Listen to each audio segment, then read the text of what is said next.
La visitation de Dieu. Amen. Waouh. Gloire à Dieu. Et comme texte biblique de référence, nous lisons dans 1 Pierre au chapitre 2, verset 12. 1 Pierre 2, 12.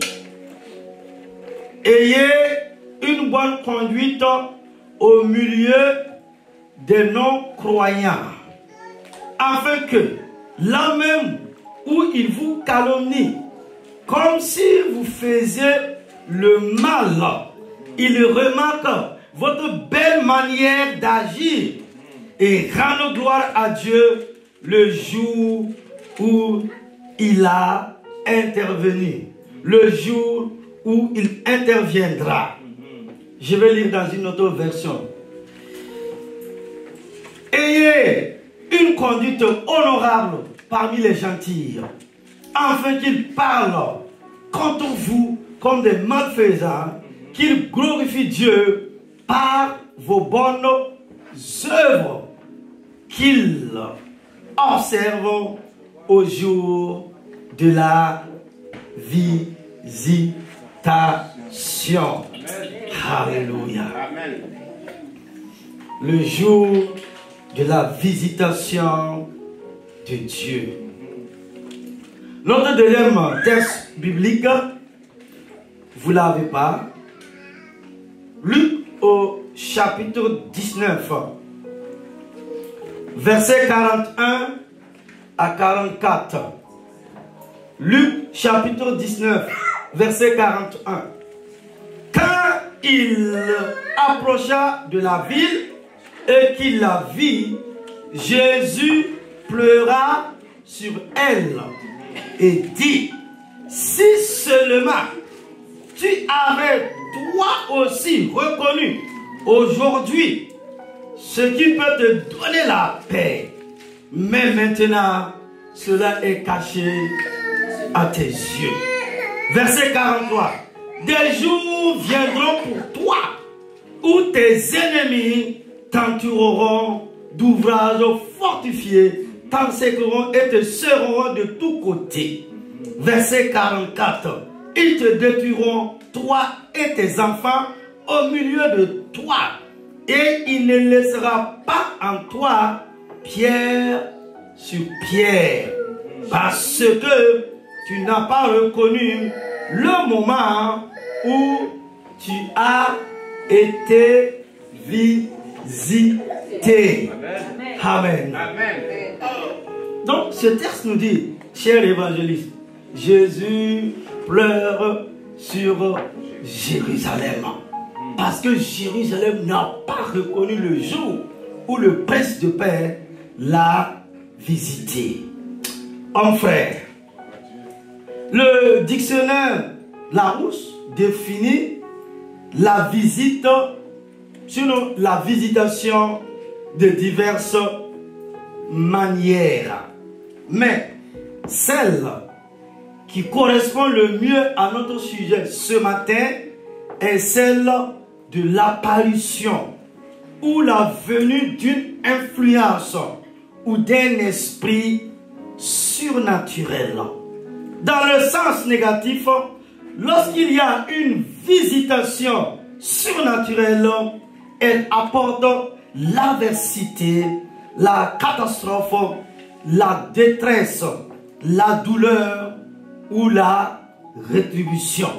Ce type de visitation provoque des calamités, des désastres, des troubles ou la punition du peuple. Cependant, une visite positive est une venue pour rester, une venue pour séjourner. C'est s'arrêter ou faire un appel à une personne. Ainsi, lorsque Dieu vient nous rendre visite, c'est plus qu'un simple passage. Il vient avec l'intention de venir habiter, séjourner et résider avec une personne pendant un certain temps. La plupart du temps, lorsque le mot visitation est utilisé dans l'Ancien Testament, il suggère et évoque le jugement. C'est le même genre de langage auquel Luc faisait référence. Que feras-tu au jour du châtiment et à la désolation qui viendra de loin? Vers qui fuirai-je pour demander de l'aide? Et où laisseras-tu ta gloire? Ésaïe chapitre 10, verset 3. Et nivellez-vous et vos enfants en vous jusqu'au sol, et ils ne laisseront pas en toi pierre sur pierre, parce que tu n'as pas reconnu le temps de ta visitation. Luc au chapitre 19, verset 44. Donc Luc ne fait que reprendre Ésaïe chapitre 10, verset 3. Cependant, Église, dans le Nouveau Testament, la visite est une image d'un invité attendu qui vient avec toutes les bénédictions et faveurs que nous désirons. Les visitations divines surviennent généralement lorsqu'une personne traverse une tempête. La Bible raconte l'histoire des apôtres dans la barque sur la mer et de Jésus venant soudainement marchant sur l'eau. Au milieu de leur tempête, Jésus est venu leur rendre visite, pour ainsi dire, et la tempête même qui essayait de les détruire est devenue un tremplin pour expérimenter son pouvoir sur les éléments de la nature. Dieu peut utiliser ces tempêtes pour en faire une opportunité où nous expérimenterons la puissance de délivrance. Église, je vous pose cette question. Comment savons-nous quand Dieu est en visite? La visitation divine est cette dimension de Dieu qui éloigne les défis de vous. Cela vous libère du pouvoir du stress, vous libère du contrôle de la tension et vous fait grandir dans les bénédictions de l'Éternel Dieu. La visite divine rendra votre vie plus douce au fil des jours, parce que vous savez que la visite de Dieu vous laissera une meilleure personne. Nous le voyons dans Proverbes au chapitre 4, verset 18. Mais le chemin du juste est comme le soleil brillant, qui brille de plus en plus jusqu'au jour parfait. Quand la visite de Dieu arrivera dans votre vie, ce sera évident. Nous verrons la manifestation de la délivrance, de la joie et de la faveur. Cette visite, nous devons la désirer de tout notre cœur pour en profiter pleinement et la voir se manifester. C'est ce que je vous propose de voir en 2 points au cours de l'enseignement de la matinée. Premièrement, sur nos grands temps, comment se manifeste la visitation divine? Waouh! Comment se manifeste la visitation divine? Chaque fois qu'Israël, le peuple de Dieu, péchait, l'une des façons dont Dieu les châtiait était non seulement en les visitant pour les punir, mais aussi en retirant sa présence et sa parole. Les Saintes Écritures disent: or, le jeune Samuel servait le Seigneur devant Élie. Et la parole du Seigneur était rare à cette époque. Il n'y avait pas eu de révélation généralisée. 1 Samuel chapitre 3, verset 1. Ainsi, à l'inverse, certaines choses rendent la visitation divine facilement accessible. Premièrement, la parole de Dieu. Car la parole de Dieu est vivante et puissante, et plus tranchante qu'aucune épée à deux tranchants, perçant jusqu'à la division de l'âme et de l'esprit, et des jointures et de la moelle, et discerne les pensées et les intentions du cœur. Hébreux chapitre 4, verset 12. C'est la méthode de Dieu d'envoyer sa parole à l'endroit qu'il a l'intention de visiter. Il envoya sa parole et les guérit et les délivra de leur destruction. Psaume 107, 20. Dieu et sa parole sont les mêmes. Donc quand sa parole arrive à un endroit, il apporte un changement. Lorsque la parole de Dieu entre dans les articulations et la moelle, elle discerne les pensées, les intentions et établit le dessein de Dieu. Les gens peuvent vous regarder comme si vous ne faisiez pas ce qu'il fallait pour le mériter, ou que vous n'êtes pas la bonne personne à bénir. Mais quand Dieu vient visiter et qu'il discerne vos pensées, vos intentions et votre personne, il peut vous bénir à la surprise de ceux qui pensent que vous n'êtes pas à un niveau particulier.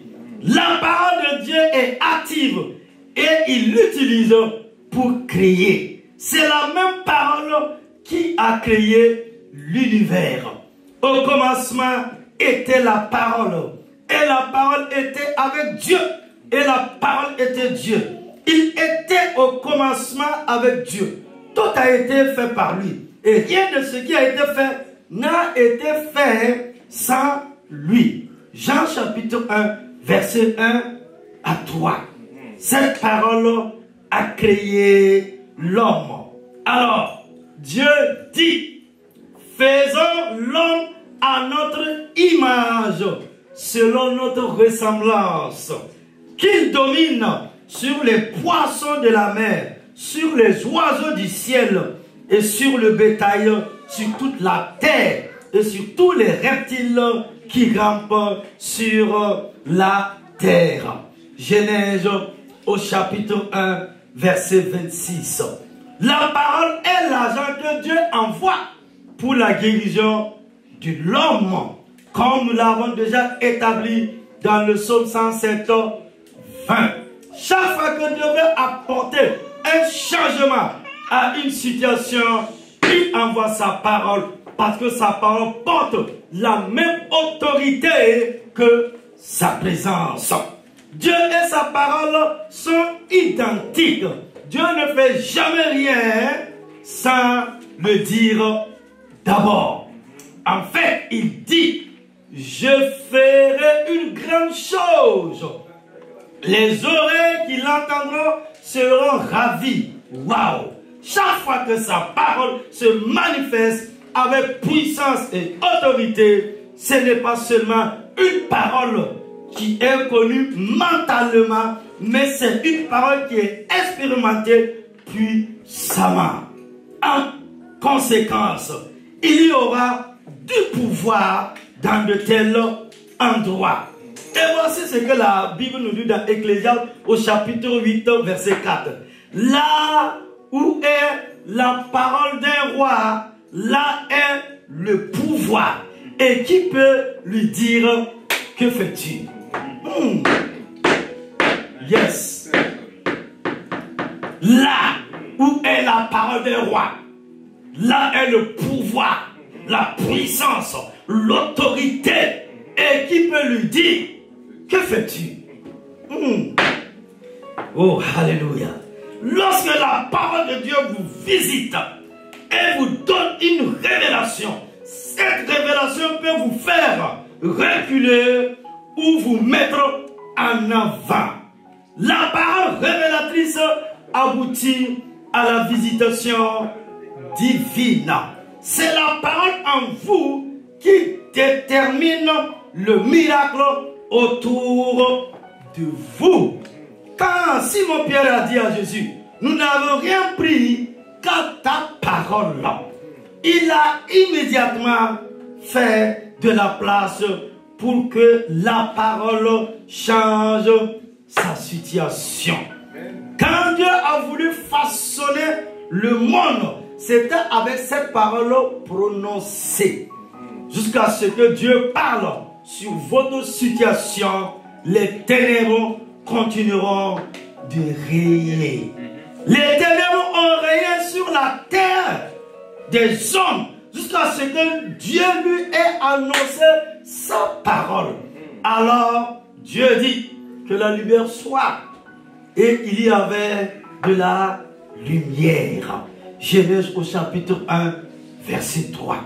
Donc, la clé pour changer une situation, un problème, une difficulté, Église, la clé de la manifestation de Dieu est d'assurer sa révélation pour chaque situation qui survient en raison de sa visitation.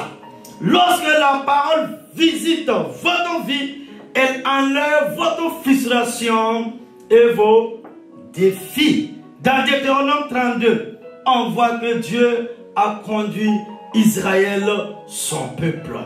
Relisons Deutéronome 32, 12. Ainsi, le Seigneur seul l'a conduit et il n'y avait pas de Dieu étranger avec lui. Cela signifie que la parole de Dieu peut être dirigée vers des situations spécifiques afin que vous puissiez connaître la victoire.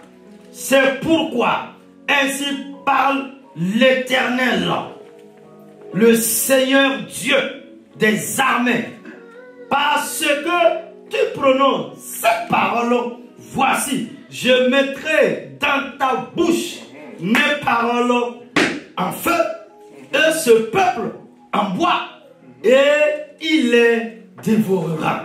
Jérémie au chapitre 5, verset 14.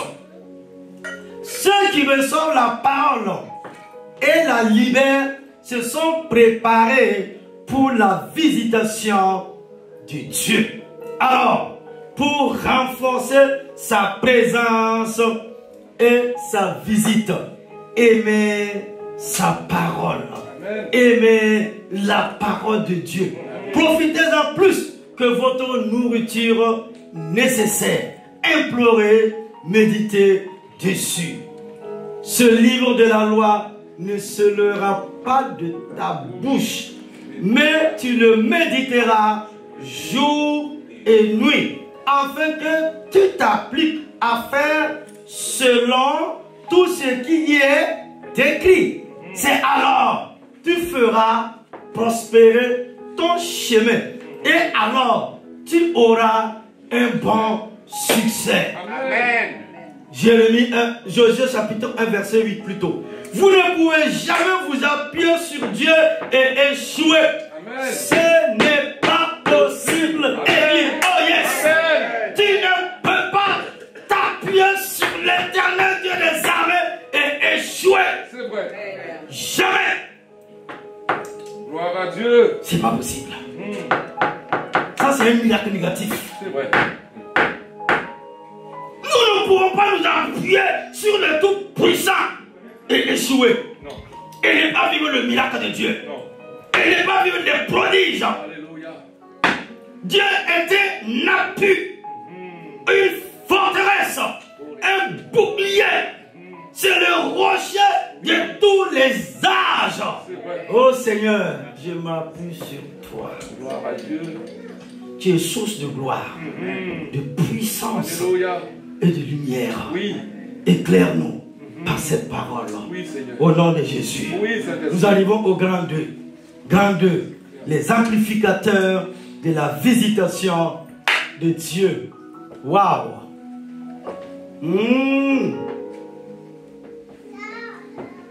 Église, est-ce que tu m'as compris? Les amplificateurs de la visitation de Dieu. Là, vous m'entendez tous là. Amen. C'est vrai, je parle fort. Vous êtes d'accord avec moi? Mais si je fais comme ça, vous m'entendez moins. Moins. Je veux que tu vives quelque chose. Vous m'entendez moins. Vous êtes d'accord? C'est vrai. Il y a une homme de Dieu. Il y a une présence forte de Dieu. Oh. Non. Non. Alléluia. Je vois déjà revenir à la vie. Gloire à Dieu. Précisément, 2 personnes Oh, yes. revenir à la vie. Les amplificateurs de la visitation divine. Là, comme ça. Vous m'entendez? Amen.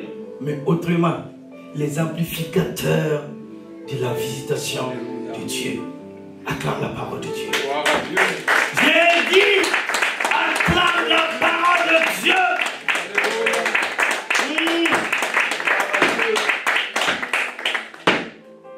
Premièrement, la louange et l'adoration.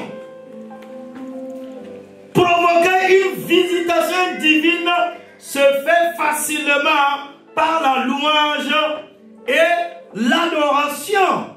Les mots sont des transmetteurs de puissance.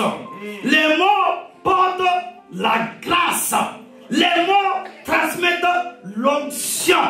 Lorsqu'un homme se tient en adoration devant Dieu, il transmet l'onction et provoque la gloire. Un outil puissant pour garantir la visitation de Dieu est le canal de louange et d'adoration. Lorsque vous libérez la louange et l'adoration, vous libérez Dieu dans la situation. Le cas de Gédéon est un exemple palpable. Lui et ses 320 trompistes, confrontés à des centaines de milliers d'ennemis, Dieu a réduit l'armée d'Israël à seulement 320 personnes sur plus de 30 000 hommes à l'origine. Cependant, le Seigneur a dit qu'il devrait aller à la bataille, sonner de la trompette, sonner de la trompette. Le célébrant, eux, se faisant, ils marcheraient dans leur visitation et leur victoire. Alors, les 3 compagnies sonnaient des trompettes et brisaient les cuisses et tenaient des torches dans leur main gauche et les trompettes dans leur main droite pour sonner. Et elles criaient le paix du Seigneur et de Gédéon. Et chacun se tenait à sa place tout autour du camp. Et toute l'armée courut, cria et s'enfuit. Quand les 300 sonnèrent des trompettes, le Seigneur lança l'épée de chacun contre son compagnon dans tout le camp. Et l'armée s'enfuit de Beth Acacia vers Gérash jusqu'à la frontière d'Abel Méola par Tabash. Juge au chapitre 7, verset 20 à 22. Waouh! Église, si nous apprenons à louer Dieu et à le magnifier, il combattra. Dans le cas de Paul et de Silas, lorsqu'ils ont ignoré la situation, oh yes, lorsqu'ils ont ignoré la situation, ils ont vraiment exalté le Seigneur. La terre a tremblé. Amen. Les chaînes sont tombées. Amen. Et la prison s'est ouverte. Parce que Dieu était dans la maison. Amen. L'erreur que commet le monde est qu'ils essaient de nous arrêter au mauvais endroit. Ils ont incarcéré les jambes et les mains de Paul et Silas, mais ils n'ont pas pu se taire. Si vous voulez connaître la visitation de Dieu, alors vous devez vous transformer en machine à louange. Vous ne pouvez pas louer Dieu et rester enchaîné. Oh yes. Mon frère, ma soeur, tu ne peux pas louer, adorer, célébrer le Seigneur et rester enchaîné. Vous ne pouvez pas être reconnaissant si votre réservoir de louange n'est pas plein. La louange transformera votre heure de munir en une période de lumière. Alléluia. Deuxièmement, la prière. Le Jésus qui prie est l'argument le plus élevé pour la prière. Jésus, notre Seigneur, a prié plusieurs fois sur la tombe des morts, à la porte d'une ville perdue et dans le jardin de Gethsémane. Il priait le matin, le midi, le soir et toute la nuit. Il a pris du temps avec ses disciples. Pour lui, ce n'était pas une litanie. C'était un style de vie. Étant à l'agonie, il priait plus instamment. Alors sa sueur devient comme de grosses gouttes de sang tomba sur le sol. Luc 22, 44. La prière est un privilège et un outil que Dieu a donné à l'homme parce qu'il a anticipé les problèmes humains. Il nous a donné l'assurance. Invoquez seulement mon nom. Venez devant moi et demandez, je le ferai. Approchons-nous alors sans crainte, avec confiance et audace du trône de la grâce, le trône de la faveur imméritée de Dieu pour nous pécheurs, afin que nous puissions recevoir miséricorde pour nos échecs et trouver grâce pour aider en temps utile pour chaque besoin. Une aide appropriée et une aide au bon moment, venant juste quand nous avons besoin. Hébreux au chapitre 4, verset 16, la Bible amplifiée. Amen. Dieu a donné l'assurance qu'il répondrait à la prière. Waouh! Et visitera son peuple. Si mon peuple qui est appelé par mon nom s'humilie, prie et cherche ma face et se détourne de ses mauvaises voies, alors je l'exaucerai des cieux, je pardonnerai son péché et je guérirai son pays. 2 Chroniques 7, verset 14. Ceux qui prennent l'habitude de prier se préparent à accéder à la visitation divine. Invoque-moi au jour de la détresse. Oh, amen. Je te délivrerai et tu me glorifieras. Alléluia. Dieu n'a pas dit au jour de la détresse pleure. Non. Non. Au jour de la détresse on ne doit pas pleurer. Ce n'est pas le moment de se lamenter. Il dit, Somme 55, invoque-moi au jour de la détresse. Oh, je vais te délivrer. Amen. Et tu vas rendre gloire à mon Seigneur. Oh, j'aime ce Dieu grand et puissant. Au jour de ma détresse, j'ai invoqué le Tout-Puissant. Alléluia. Dieu a promis d'honorer un cœur. Je dis un cœur de prière.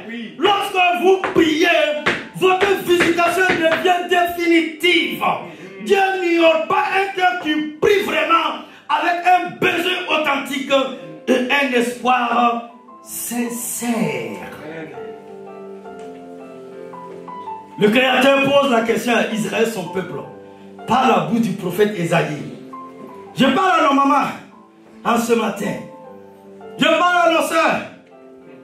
Une femme peut-elle oublier son enfant qu'elle allait? Ah, il est temps que tu vives le miracle de Dieu. Oh yes. Il est temps que tu vives quelque chose. Amen. Les choses doivent bouger. Les choses doivent changer. Oui. Tu ne l'as pas encore invoqué, mais tu as pris beaucoup de temps pour te lamenter. Jésus. Dieu te pose la question. Homme de Dieu, serviteur de Dieu, Dieu nous pose la question. Oui. Est-ce qu'une femme peut oublier son enfant qu'elle allait et ne pas avoir pitié du fils de son sein? Regardez comment vous avez sapé vos enfants ce matin-là. Des petites beautés, des jolis garçons comme ça. Vous allez me répondre là. Sinon on va prier jusqu'à 19h. Ésaïe continue. Il peut sûrement oublier, mais je ne t'oublierai pas. Oh yes. Je ne t'oublierai pas. Nous avons vu en temps de guerre des femmes arracher leurs enfants et fuir. Mais le Dieu des cieux a fait cette promesse. Il ne va pas t'oublier. C'est ça Dieu. Dieu veut te visiter. Il veut voir le désir de votre cœur de le recevoir. La prière provoque la visitation divine au serviteur de Dieu. La prière provoque la visitation divine. Amen.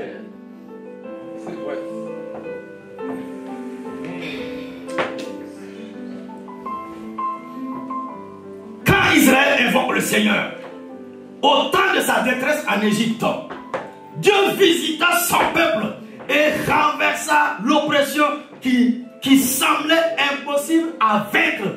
Il l'a retourné. Oui. Yes. Et le Seigneur Dieu dit, j'ai vu l'oppression de mon peuple qui est en Égypte. Je crois que Dieu n'a pas vu ta souffrance, ta douleur. Oh, alléluia. J'ai vu l'oppression de mon peuple qui est en Égypte. Deux, j'ai entendu son cri à cause de ses bourreaux. Car je connais ses douleurs. Qui n'a pas de douleur en cette matinée?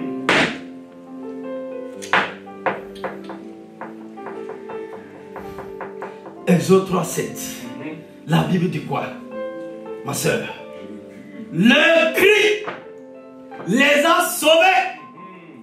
Il a apporté la visitation divine. Dieu interviendra et vous apportera un changement. Si vous pouvez voir la prière, non pas comme une action moralisatrice monotone, mais comme un pont vers la connexion avec Dieu. Lorsque vous jouez la prière au jeûne, cela devient une double dose. Alors, il leur dit, cette espèce-là ne peut sortir que par la prière et le jeûne. Hein? Jésus a dit à ses disciples qu'il y a une dimension de délivrance qui n'est réalisable que lorsque la visitation divine arrive. Alléluia. Au pays de Babylone, alors que Néhémie servait de Samson, il entendit la triste nouvelle de la façon dont Jérusalem avait été brisée et détruite. Cela l'a poussé à la prière. Le résultat était génial. Il acheva la reconstruction de la ville et eut la faveur des hommes.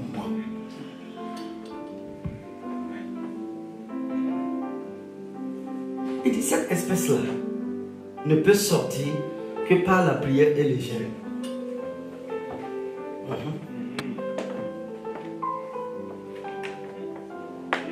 Marc 9. Il y a des problèmes dans notre vie là. Il y a des situations dans notre vie là. Ce n'est pas quelqu'un qui va prier pour toi. Hein. Toi-même, tu vas gêner et prier pour ta délivrance, ainsi que toute ta famille. Amen. Tu vas faire mes prières. Hein? Au nom de Jésus, ressens la grâce de Dieu. Mais le problème est là. 5 ans, 6 ans, 7 ans. Donc Jésus nous dit, il y a des difficultés. Si Israël avait passé tout son temps à dire, plus d'espoir, Pharaon regardait comment chaque matin, comment les sorciers, les magiciens incantent. Dieu dit à Jésus, il dit, ta bouche là, c'est du feu. La bouche des autres là, c'est la paille. Donc, homme de Dieu, tu envoies le feu sur la paille et puis on verra. Envoie le feu. Tu as autorité. Il y a des situations il faut refuser. Tu refuses ça dans le jeûne et la prière.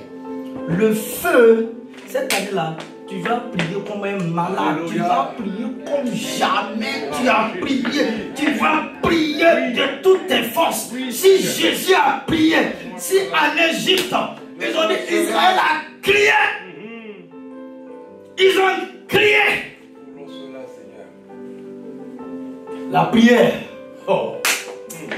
Je dis, la prière a amené Dieu à ouvrir l'eau. Pharaon et toute son armée, les sorciers, les magiciens,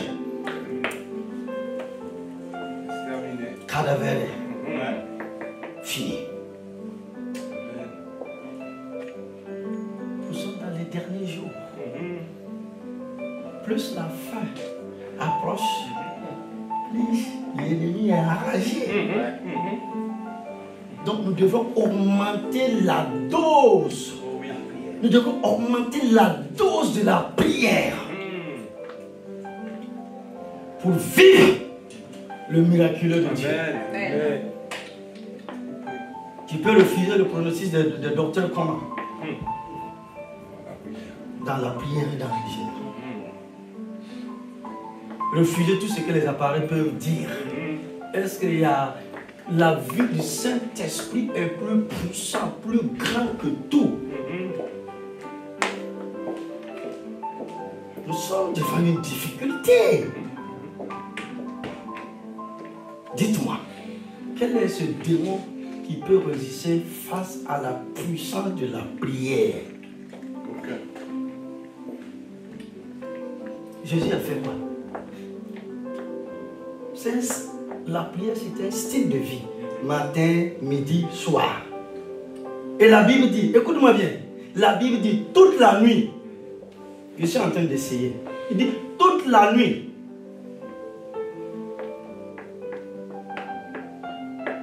Et à Séoul, on a vu un pasteur qui a essayé, ça marchait, non? Il a dit, lui, il priait régulièrement, matin, midi, soir. C'est ça, hein? Mais il ne faut pas voir. C'est encore possible aujourd'hui. Parfois, quand les gens me disent, ah, mais j'ai vraiment prié, j'ai prié, hein? Mon ami, est-ce que dans la semaine, tu as prié matin, midi, soir? Est-ce que tu as passé toute la nuit?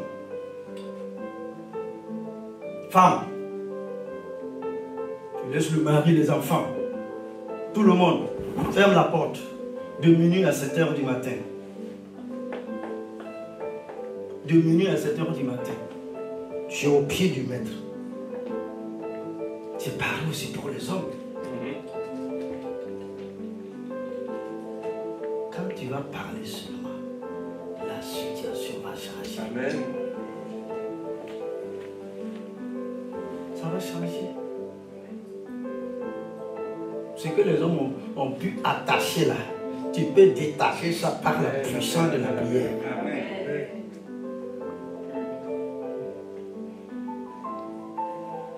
On revient à la délivrance, mais ça sera l'autodélivrance. Ce n'est pas une petite prière là qui va te délivrer. Mais l'autodélivrance. Tu vas dire, Dieu, tu connais ma famille.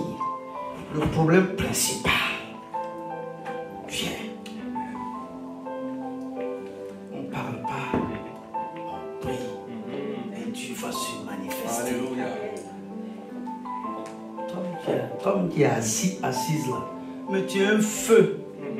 Tu es un feu pour le royaume des démons.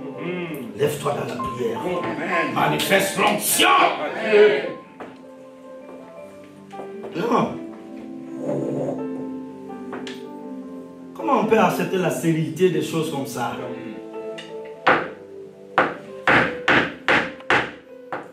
Comment vous acceptez l'échec?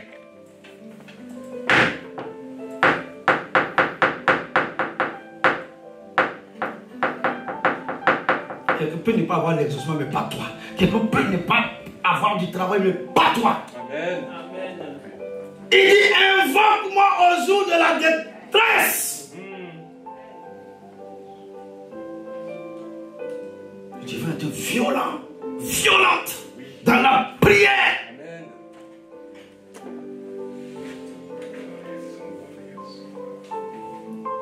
Troisièmement, le zèle. Le zèle est nécessaire pour expérimenter la visitation divine. C'est le zèle pour Dieu et sa maison qui nous fait faire des pas extraordinaires. Alors, ses disciples se souviennent qu'il était écrit: le zèle pour ta maison m'a dévoré. Jean au chapitre 2, verset 17. Le zèle produira un engagement de notre part. Et lorsque nous nous engageons envers Dieu, il s'engage envers nous. Les gens zélés amèneront Dieu dans leur situation. Un engagement envers les affaires du royaume de Dieu libère le royaume de Dieu pour vous. Amen. Dieu ne peut pas voir l'engagement et rester impassible. Lorsque vous vous engagez dans son royaume, vous recevrez des bénédictions terrestres. Dieu lui-même vous rencontrera au moment où vous en aurez besoin. Ceux qui l'honorent avec zèle obtiennent sa propre réponse zélée. Les adversaires du Seigneur seront mis en pièces. Du ciel, il tournera contre eux. Le Seigneur jugera les extrémités de la terre. Il donnera de la force à son roi et élèvera la corne de son oint. 1 Samuel au chapitre 2, verset 10. Église, le zèle pour Dieu n'est pas religieux. Il s'agit d'être vendu au dessein de Dieu. Il s'agit d'engagement et de tout mettre en œuvre pour accomplir la volonté de Dieu. Vous ne pouvez pas servir Dieu avec votre essence, votre personne et votre force et être affamé de sa présence. Chaque exemple de Dieu visitant son peuple dans la Bible remonte à une génération de zélés et d'engagés pour le Tout-Puissant. Il y a plusieurs hommes et femmes dans les Saintes Écritures qui personnifient la bravoure, les réalisations exceptionnelles et le zèle. D'Abraham à Isaac, Jacob à Job, Daniel, et que dirons-nous de Déborah, les trois hommes hébreux où Paul et Silence. Tous se sont retrouvés dans les situations les plus difficiles, dans les situations les plus compliquées et les plus ardues. Et pourtant, ils se sont tenus dans le zèle pour Dieu et ont fait l'expérience de sa visitation. Votre miracle n'est pas certain tant que vous n'avez pas servi Dieu avec un zèle total. Lorsque vous le servez de cette façon, cela vous donne confiance pour les défier d'agir en votre nom. Cette vérité doit avoir été au fond de l'esprit d'Ézéchias. Lorsque Dieu a envoyé son prophète Ésaïe pour dire à Ézéchias qu'il mourait, le roi a commencé à raconter son engagement personnel à promouvoir le royaume auprès de Dieu. Dieu attend votre zèle pour vous apporter votre bénédiction. Une visitation divine nécessite engagement total. Et quatrièmement, le don sacrificiel. Waouh! Le don, je dirais même le don du sacrifice. Le sacrifice est le don douloureux de ce qui nous est cher. Quand un sacrifice est ressenti, il en résultera ce qui est rémunérateur. Ainsi, le pénible produit le rémunérateur. Dieu est ému par les choses qui sont sacrificielles. Il est un Dieu sacrificiel lui-même. Nous le savons parce qu'il a donné son Fils unique. C'était l'action désintéressée qui a apporté des bénédictions sans fin.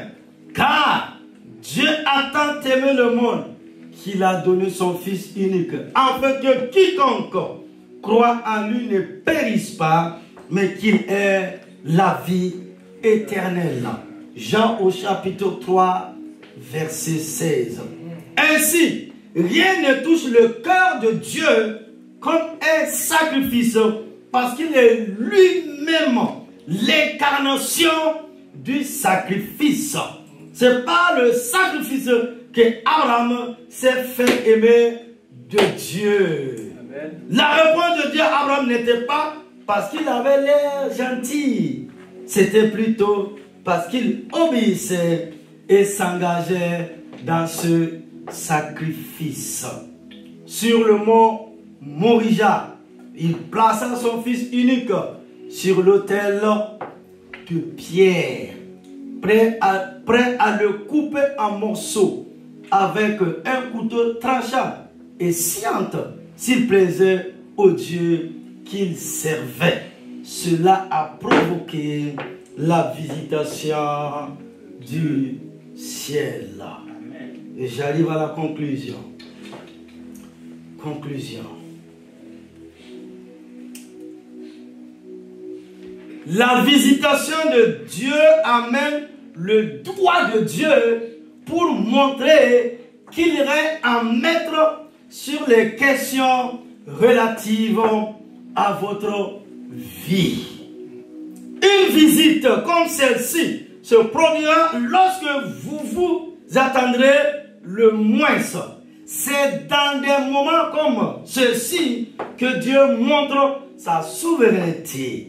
Alors que la louange, la prière, le sacrifice, l'ensemencement et le zèle provoquent tous des visites, la souveraineté de Dieu peut l'emporter.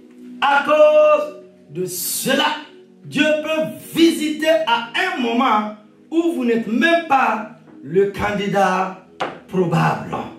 Lorsque la visitation de Dieu arrive, la stérilité devient fécondité. Zacharie, l'homme qui servait dans le temple, avait traversé une période sans enfant avant de devenir le père de Jean le Baptiste. L'homme qui se tenait entre l'ancienne et la nouvelle alliance. Le directeur du protocole de notre Seigneur Jésus-Christ de Nazareth. il avait un message. Et c'était le message du royaume. Son père, Zacharie, avait traversé une longue période sans enfant avant de devenir père. Il ne se doutait pas que son sort changerait par la visitation divine. Lorsque Dieu visite, il apporte la faveur divine. Amen. Alléluia. Alléluia. Que la visitation du Tout-Puissant t'apporte la faveur divine. Amen. Amen. Amen. Amen. À retenir. Gloire à Dieu. Premièrement, lorsque Dieu nous rend visite, il vient avec l'intention de venir habiter, séjourner en nous. Deuxièmement, par sa visitation, Dieu démontre qu'il règne en maître sur les questions relatives à notre vie. Troisièmement, Dieu peut visiter à un moment où vous n'êtes même pas le candidat probable. Amen. Amen. Amen. Tiens-toi debout pour la prière finale, mon frère, ma soeur. Éternel mon Dieu, Éternel mon Dieu, éternel mon Dieu, Éternel mon Dieu, éternel mon Dieu, Éternel mon tu Dieu, demeures le même hier, aujourd'hui et éternellement. tu demeures le même hier, aujourd'hui et éternellement. Tu demeures le même hier, aujourd'hui et éternellement. Tu demeures le même hier, aujourd'hui et éternellement. Ta puissante visitation est encore à l'œuvre. Ta puissante visitation est encore à l'œuvre. Ta puissante visitation est encore à l'œuvre. Ta puissante visitation est encore à l'œuvre. Pour la vie de tes enfants. Pour la vie de tes enfants. Pour la vie de tes enfants. Pour la vie de tes enfants. Je vais expérimenter ta visitation divine. Je veux expérimenter ta visitation divine. Je vais expérimenter ta visitation divine. Je veux expérimenter ta visitation divine. Un instrument qui renverse les situations. Un instrument qui renverse les situations. Un instrument qui renverse les situations. Un instrument qui renverse les situations. Fais sortir la plénitude du vide. Fais sortir la plénitude du vide. La paix hors des ennuis. La paix hors des ennuis. La paix hors des ennuis. La paix hors des ennuis. La paix hors des ennuis. La paix hors des Et ennuis. un changement positif là où il y a eu stagnation. Et un changement positif là où il y a une stagnation. Donne-moi d'utiliser tous les outils. Donne-moi d'utiliser tous les outils. Donne-moi d'utiliser tous les outils Donne-moi d'utiliser tous les outils que tu laisses à ma disposition pour l'amplifier. que tu laisses à ma disposition pour l'amplifier. Que tu laisses à ma disposition pour l'amplifier. Que tu laisses à ma disposition pour l'amplifier. La louange. La louange. La louange. La louange. La louange. La louange. Le zèle à ton service. Le zèle à ton Le service. zèle à ton service. Le zèle à ton Le service. zèle à ton service. Le zèle à ton service. Je sais aussi que tu demeures souverain. Je sais aussi que tu demeures souverain. Je sais aussi que tu demeures souverain. Je sais aussi que tu demeures Je souverain. sais aussi que tu demeures souverain. Je sais aussi que tu demeures souverain. Alors je m'attends à la manifestation de ta grâce. Alors je m'attends à la manifestation de ta grâce. Alors je m'attends à la manifestation de ta grâce. Alors je m'attends à la manifestation de ta grâce. Alors je m'attends à la manifestation de ta grâce. Alors je m'attends à la manifestation de ta grâce. Pour expérimenter cette visitation divine. Pour expérimenter cette visitation Pour divine. expérimenter cette visitation divine. Pour expérimenter cette visitation divine. Pour expérimenter cette visitation divine. Pour expérimenter cette visitation divine. Au nom de Jésus. Au nom de Jésus. Au nom de Jésus. Au nom de Jésus. Au nom de Jésus. Au nom de Jésus. Amen, amen, amen. Amen. Amen, amen, amen. Amen. Amen, amen, amen. Amen. Et les travaux et la grâce à l'éternel des armes.